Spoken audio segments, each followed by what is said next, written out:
ಅಸ್ಮದ್ಗುರುಭ್ಯೋ ನಮಃ. ಅಖಂಡ ಮಂಡಲಾಕಾರಂ ವ್ಯಾಪ್ತಂ ಯೇನ ಚರಾಚರಂ ತತ್ಪದಂ ದರ್ಶಿತಂ ಯೇನ ತಸ್ಮೈ ಶ್ರೀ ಗುರವೇ ನಮಃ. ನಮಸ್ತೆ, ನಾನು ನಿಮ್ಮ ಆಚಾರ್ಯ ಗುರೂಜಿ. 2025ನೇ ವರ್ಷ ದ್ವಾದಶ ರಾಶಿಗಳ ಫಲಾನುಫಲಗಳನ್ನು ತಿಳಿಸ್ಕೊಡ್ತಾ ಬರ್ತಾ ಇದ್ದೇನೆ. ಮಿಥುನ ರಾಶಿಯವರಿಗೆ ಏನೆಲ್ಲ ಅನುಕೂಲಗಳಿದೆ, ಹಾಗೆ ಏನೆಲ್ಲ ಅನಾನುಕೂಲಗಳಿದೆ ತಿಳ್ಕೊಳ್ಳುವಂತಹ ಸಮಯ ನೋಡಿ.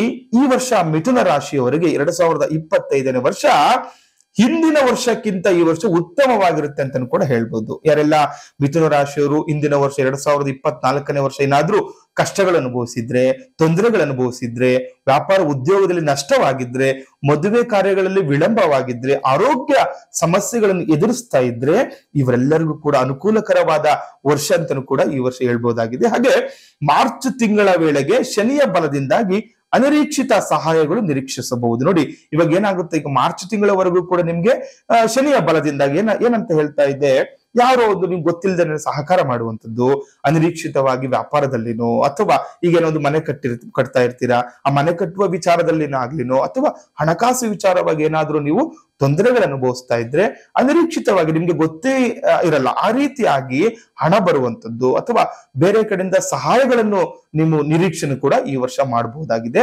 ಅದೇ ರೀತಿ ಈ ಮಾರ್ಚ್ ತಿಂಗಳ ನಂತರ ಮಾಡುವ ಕೆಲಸ ಕಾರ್ಯಗಳಲ್ಲಿ ದ್ವಿಗುಣವಾದ ಪ್ರಯತ್ನದಿಂದ ಹೆಚ್ಚಿನ ಲಾಭವನ್ನು ಗಳಿಸಬಹುದು ಅಂತ ಹೇಳ್ತಾ ಇದ್ದೀವಿ. ಯಾವಾಗ ನಾವು ಮಾಡತಕ್ಕಂತಹ ಕೆಲಸ ಕಾರ್ಯಗಳಲ್ಲಿ ನಾವು ಧರ್ಮನಿಷ್ಠೆಯಿಂದ ನಾವು ಹೇಳ್ತಾರೆ ನೋಡಿ, ದ್ವಿಗುಣವಾಗಿ ಅಂದ್ರೆ ನಾವು ಮಾಡತಕ್ಕಂತಹ ಕೆಲಸ ಕಾರ್ಯ ಎಫರ್ಟ್ ಜಾಸ್ತಿ ಹಾಕ್ಬೇಕು ಅಂತ ಹೇಳ್ತಾ ಇದೆ. ಯಾವಾಗ ಕಷ್ಟಪಟ್ಟು ಕೆಲಸಗಳನ್ನು ಮಾಡ್ತೀವಿ, ನಮ್ಗೆ ಆ ಪ್ರಯತ್ನದಿಂದ ಫಲ ಹೆಚ್ಚಾಗುತ್ತೆ ಅಂತ, ಲಾಭವನ್ನು ಹೆಚ್ಚಾಗಿ ಗಳಿಸಬಹುದು ಅಂತಲೂ ಕೂಡ ಹೇಳ್ತಾ ಇದೆ. ಹಾಗಾಗಿ ಏನಾದ್ರೂ ಕೆಲಸ ಕಾರ್ಯದಲ್ಲಿ ಸ್ವಲ್ಪ ಕಷ್ಟ ಆದ್ರೂ ಕೂಡ ನೀವು ಕಷ್ಟಪಟ್ಟು ಕೆಲಸ ಕಾರ್ಯಗಳನ್ನು ಮಾಡ್ಕೊಳ್ಳಿ, ಅದರಿಂದ ನಿಮ್ಗೆ ಧನಾಗಮನವಂತೂ ಕೂಡ ನೀವು ನಿರೀಕ್ಷೆ ಮಾಡಬಹುದು. ಹಾಗೆ ಈ ರಾಹುವಿನ ಬದಲಾವಣೆಯಿಂದಾಗಿ ಹಿರಿಯರೊಂದಿಗೆ ಹಾಗೂ ಸಹೋದ್ಯೋಗಿಗಳೊಂದಿಗೆ ಸಹಾನುಭೂತಿಯಿಂದ ಇರುವುದು ಹೆಚ್ಚು ಅನುಕೂಲ ಅಂತ. ಯಾಕಂದ್ರೆ ಈ ರಾಹುಗ್ರಹ ಏನ್ ಮಾಡ್ತಾನೆ, ಯಾವಾಗ್ಲೂ ಕೂಡ ಕಂಟಕವನ್ನು ತರುವಂತದ್ದು, ಈ ಜಗಳವನ್ನು ತಂದಿಟ್ಬಿಡ್ತಾನೆ. ಈಗ ಯಾರೋ ಜೊತೆ ಸಹೋದ್ಯೋಗಿಗಳು ಇರ್ತಾರೆ, ಅಥವಾ ಹಿರಿಯರ ಜೊತೆ ನಾವು ವಾದ ವಿವಾದ ಕೇಳುವಂಥದ್ದು, ಈ ರೀತಿ ಎಲ್ಲ ಸನ್ನಿವೇಶಗಳನ್ನು ಈ ವರ್ಷ ನೀವು ಎದುರಿಸಬೇಕಾಗುತ್ತೆ. ಆದ್ರೆ ಯಾವಾಗ ನಾವು ಹಿರಿಯರೊಂದಿಗೆ ಹಾಗೂ ಸಹೋದ್ಯೋಗಿಗಳೊಂದಿಗೆ ನಾವು ಸಹಾನುಭೂತಿಯಿಂದ ಇರ್ತೀವಿ, ಅವರ ಅನುಗ್ರಹ ಅಂದ್ರೆ ಅವ್ರು ಏನೋ ಒಂದು ಮಾತನ್ನು ಹೇಳಿದ್ರು ಕೂಡ ಅದನ್ನು ಅನುಸರಿಸಿ ನಾವು ಅನುಕೂಲಕರ ರೀತಿಯಲ್ಲಿ ನಮ್ಮನ್ನು ನಾವು ತೊಡಗಿಸ್ಕೊಂಡಾಗ ಅದರಿಂದ ಹೆಚ್ಚಿನ ಅನುಕೂಲ ಆಗುವಂಥದ್ದು. ನಾವು ಈಗ ಸಾಮಾನ್ಯವಾಗಿ ಹೇಳ್ತಾ ಇರ್ತಾರೆ, ತಗ್ಗಿ ಬಗ್ಗಿ ನಡಿಬೇಕು ಅಂತ ಹೇಳ್ತಾ ಇರ್ತಾರಲ್ಲ, ಈ ರೀತಿ ನಾವು ಹಿರಿಯರಿಗೆ ನಾವು ತಗ್ಗಿ ಬಗ್ಗಿ ನಡೆದಾಗ, ಅವರ ಮಾರ್ಗದರ್ಶನವನ್ನು ಪಡೆದುಕೊಂಡಾಗ ನಮ್ಗೆ ಅನುಕೂಲ ಆಗುತ್ತೆ ಅಂತ. ಹಾಗೆ ನಿಮ್ಮ ಕಠಿಣ ಪರಿಶ್ರಮದ ಜೊತೆಗೆ ಧರ್ಮಾಚರಣೆ, ಆಧ್ಯಾತ್ಮಿಕ ದೇವ ಕಾರ್ಯಗಳಲ್ಲಿ ಕೂಡ ನಿಮ್ಮನ್ನು ನೀವು ತೊಡಗಿಸಿಕೊಳ್ಳುವುದು ಕೂಡ ಅವಶ್ಯಕವಾಗಿರುತ್ತೆ ಅಂತ. ಯಾವಾಗ ಕೆಲವರು ಹೇಳ್ತಾರೆ, ತುಂಬಾ ಕಷ್ಟಪಟ್ಟು ಕೆಲಸ ಮಾಡ್ತಿರ್ತೀವಿ ಗುರುಗಳೇ, ನಾವು ತುಂಬಾ ಕಷ್ಟಪಟ್ಟು ಕೆಲಸ ಮಾಡಿದ್ರು ಕೂಡ ನಮ್ಗೇನು ಫಲ ಸಿಗ್ತಾ ಇಲ್ಲ ಅಂತ ಹೇಳ್ತಾರೆ. ಆದ್ರೆ ತುಂಬಾ ಕಷ್ಟಪಟ್ಟು ಕೆಲಸ ಮಾಡ್ತಾ ಇರ್ತಾರೆ, ಮನೆಯಲ್ಲಿ ಒಂದು ದೇವ ಆರಾಧನೆ ಆಗ್ತಾ ಇರಲ್ಲ, ದೇವರನ್ನು ಪೂಜಿಸಲ್ಲ, ಮತ್ತೆ ಮನೆಯಲ್ಲಿರುವ ಸಂಬಂಧವನ್ನು ಕೆಡ್ಸ್ಕೊಂಡ್ಬಿಟ್ಟಿರ್ತಾರೆ.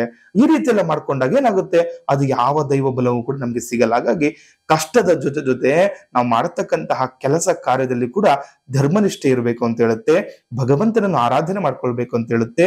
ಮನೆಯಲ್ಲಿ ನೆಮ್ಮದಿಯ ವಾತಾವರಣ ಇರ್ಲಿಕ್ಕೂ ಕೂಡ ನಾವ್ ಯಾವಾಗ ನಮ್ಮ ಕೆಲಸ ಕಾರ್ಯದಲ್ಲಿ ನಾವು ನಿಯಮ ನಿಷ್ಠೆಗಳಿಂದ ಮಾಡ್ತೀವಿ, ಮನೆಯಲ್ಲೂ ಕೂಡ ನಾವು ಸಂಭ್ರಮದಿಂದ ಇರ್ಬೇಕಂತ ಹೇಳಿ ನಾವ್ ಯಾವ ರೀತಿ ನಾವು ವರ್ತನೆ ಮಾಡ್ಬೇಕು ಅಂತಾನು ಕೂಡ ಇರುತ್ತೆ. ಈ ರೀತಿ ಮಾಡ್ಕೊಂಡಾಗ ನಮ್ಗೆ ಕುಟುಂಬದಲ್ಲಿ ಕೂಡ ನೆಮ್ಮದಿ ಕಾಣುವಂಥದ್ದು. ಹಾಗೆ ಇದರಿಂದ ನೋಡಿ ಮಾನಸಿಕವಾಗಿ ಕೂಡ ನೆಮ್ಮದಿ ದೊರೆಯುತ್ತೆ. ಯಾವಾಗ ನೋಡಿ ಕುಟುಂಬದಲ್ಲಿ ಚೆನ್ನಾಗಿರ್ತೀವಿ, ನಮ್ಮ ಮಾತು ಚೆನ್ನಾಗಿರುತ್ತೆ, ಒಡನಾಟ ಚೆನ್ನಾಗಿರುತ್ತೆ, ಅವಾಗ ನೆಮ್ಮದಿಯ ವಾತಾವರಣ ಕೂಡ ಸೃಷ್ಟಿಯಾಗುವಂಥದ್ದು. ಗುರುವಿನ ಬದಲಾವಣೆಯಿಂದಾಗಿ ಮೇ ತಿಂಗಳವರೆಗೂ ಕೂಡ ಸಾಧಾರಣವಾಗಿರೋ ಹಣಕಾಸಿನ ಸ್ಥಿತಿ ಮೇ ತಿಂಗಳ ನಂತರ ನಿಮ್ಗೆ ಉತ್ತಮ ಆಗುತ್ತೆ ಅಂತ ಹೇಳ್ಬೋದು. ನೋಡಿ, ಗುರುಗ್ರಹ ಜಾತಕದಲ್ಲಿ ಬದಲಾವಣೆಯಿಂದಾಗಿ ಗೋಚಾರ ಫಲದಲ್ಲಿ ಗುರುವಿನ ನಿಮ್ಮ ಜಾತಕಕ್ಕೆ ಎಂಟ್ರಿ ಅಂತ ಹೇಳ್ಬೋದು.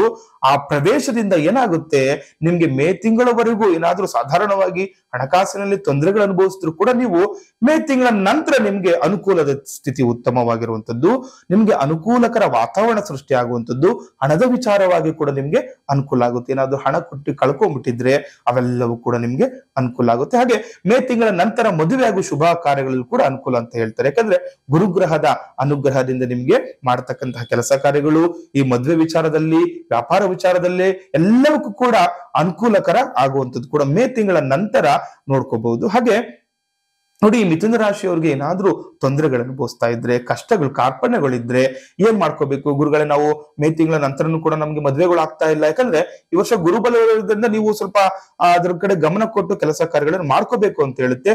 ದ್ವಿಗುಣವಾಗಿ ಕಷ್ಟ ಬೀಳ್ಬೇಕು ಅಂತ, ಯಾಕಂದ್ರೆ ಸುಮ್ನೆ ಎಲ್ಲೋ ಹೋದ್ವಿ ನೋಡ್ಕೊಂಡ್ ಬಂದ್ವಿ ಅಂದ್ರೆ ಆಗಲ್ಲ. ಅದ್ರ ಕಡೆ ಪೂರ್ಣವಾಗಿ ಗಮನ ಕೊಟ್ಟು ಕೆಲಸ ಕಾರ್ಯಗಳು ಮಾಡ್ಕೋಬೇಕು. ಇದರಿಂದ ನಷ್ಟ ಅನುಭವಿಸ್ತಾ ಇದ್ರೆ ಏನ್ ಮಾಡ್ಬೇಕು? ಪರಿಹಾರ ಏನು ಅಂತ ನೋಡಿ, ಸಾಧ್ಯವಾದಷ್ಟು ಈ ಅಂಧ ಮಕ್ಕಳಿಗೆ ಸಹಾಯ ಮಾಡ್ಬೇಕು ಅಂತ ಹೇಳುತ್ತೆ. ಕೈಲಾಗದವರಿಗೆ ಸಹಾಯ ಮಾಡ್ಬೇಕು, ಯಾರಾದ್ರೂ ಭಿಕ್ಷುಕರಿಗೆ ದಾನ ಮಾಡುವಂತದ್ದು, ಈ ರೀತಿ ಮಾಡ್ಕೊಂಡಾಗ ಮಕ್ಕಳಿಗೆ ದಾನ ಮಾಡುವುದರಿಂದ ಅನುಕೂಲ ಆಗುತ್ತೆ, ಭಗವಂತನ ಅನುಗ್ರಹ ನಮ್ಮ ಮೇಲೆ ಬೀಳುತ್ತೆ. ಜೊತೆಯಲ್ಲಿ ಈ ಹಸುಗಳಿಗೆ ಗೋಗ್ರಾಸವನ್ನು ಕೊಡಬೇಕು ಅಂತಾನು ಕೂಡ ಹೇಳುವಂಥದ್ದು. ಈ ವರ್ಷ ಹಸುಗಳಿಗೆ ಏನಾದ್ರು ಗೋಗ್ರಾಸ ಕೊಡುವಂಥದ್ದು, ಹುಲ್ಲನ್ನು ಹಾಕುವಂಥದ್ದು ಮಾಡ್ಕೊಳ್ಳಿ, ಅನುಗ್ರಹ ಸಿಗುತ್ತೆ ಮಿಥುನ ರಾಶಿಯವರಿಗೆ.